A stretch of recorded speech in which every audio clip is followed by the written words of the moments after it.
Hai, Assalamualaikum warahmatullahi wabarakatuh. Apa kabar guru hebat di seluruh Nusantara? Jumpa lagi dengan saya, Eni Trihandayani, calon guru penggerak Angkatan 5 dari Kabupaten Blora. Bagaimana perasaan teman-teman setelah mengikuti elaborasi pemahaman pendidikan guru penggerak kemarin? Bersama Ibu Rusiatio dan teman-teman CGP hebat lainnya dari seluruh Nusantara. Yang pastinya, setiap orang memiliki pemahaman yang berbeda-beda setelah mengikuti elaborasi kemarin. Tapi saya pastikan ada satu gerakan maju, baik dalam pemikiran dan hasil kita untuk melakukan perubahan pendidikan. Baik, kali ini saya akan merefleksikan dan menyimpulkan pemahaman saya terkait pemikiran Ki Hajar Dewantoro. Refleksi dan kesimpulan diantaranya adalah yang pertama, apa yang saya percaya tentang murid dan pembelajaran di kelas sebelum saya mempelajari modul statistik. Yang kedua, apa yang merubah dari pemikiran atau perilaku saya setelah mempelajari modul ini. Yang ketiga, apa yang dapat segera saya terapkan lebih baik agar kelas saya mencerminkan pemikiran KHD. Baik, pertanyaan pertama, apa yang saya percaya tentang murid dan pembelajaran di kelas sebelum saya mempelajari modul 1.1? Sebelumnya saya memiliki mindset bahwa peserta didik saya harus memahami apapun yang saya berikan, apapun yang saya ajarkan. Kemudian mereka harus patuh kepada guru. Saya masih menganut paham teacher center learning. Kenapa saya melakukan demikian? Karena saya masih berpikir bahwa anak-anak saya harus mencapai ketuntasan belajar. Tanpa saya berpikir kemerdekaan belajar mereka, cara belajar mereka. Saya terkesan dengan filosofi KHD yang memusatkan pembelajaran hanya pada peserta didik untuk mencapai kebahagiaan anak. Bahagia dengan bermain karena bermain merupakan salah satu kodrat yang ada pada anak. Yang perlu saya pikirkan sebagai seorang pendidik adalah bagaimana cara mengkolaborasikan pendidikan dengan bermain agar anak-anak dapat bahagia ketika belajar. Merdeka belajar.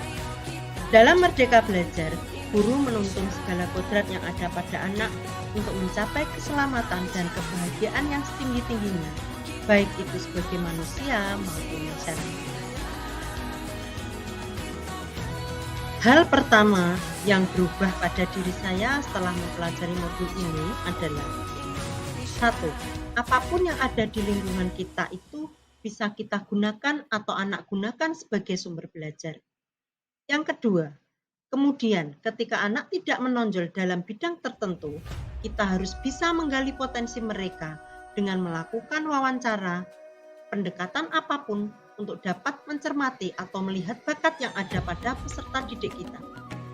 Ketiga, setelah kita menggali potensi dan bakat mereka, kita tetap memberikan penilaian pada anak tersebut. Yang keempat, saya akan lebih among, maksudnya tidak lagi memberikan hukuman sesuai dengan pemahaman KHD. Sistem among adalah tidak memberikan hukuman kepada peserta didik karena akan merampas kemerdekaan anak dalam belajar. Ki Hajar Dewantoro mengibaratkan peserta didik sebagai seorang petani atau tukang kebun. Anak-anak itu seperti biji tumbuhan yang disemai dan ditanam oleh Pak Tani di lahan yang telah disediakan. Anak-anak itu bagaikan bulir-bulir jagung yang ditanam. Bila biji jagung ditempatkan di tanah yang subur dengan mendapatkan sinar matahari dan pengairan yang baik, maka meskipun biji jagung adalah bibit jagung yang kurang baik, dapat tumbuh dengan baik karena perhatian dan perawatan dari Pak Tani. Demikian sebaliknya, meskipun biji jagung itu disemai adalah bibit berkualitas baik, namun tumbuh di lahan yang gersang dan tidak mendapatkan pengairan dan cahaya matahari, serta tangan dingin Pak Tani, maka biji jagung itu mungkin tumbuh namun tidak akan optimal. Hal pertama yang segera saya terapkan agar kelas saya mencerminkan pemikiran KHD. 1.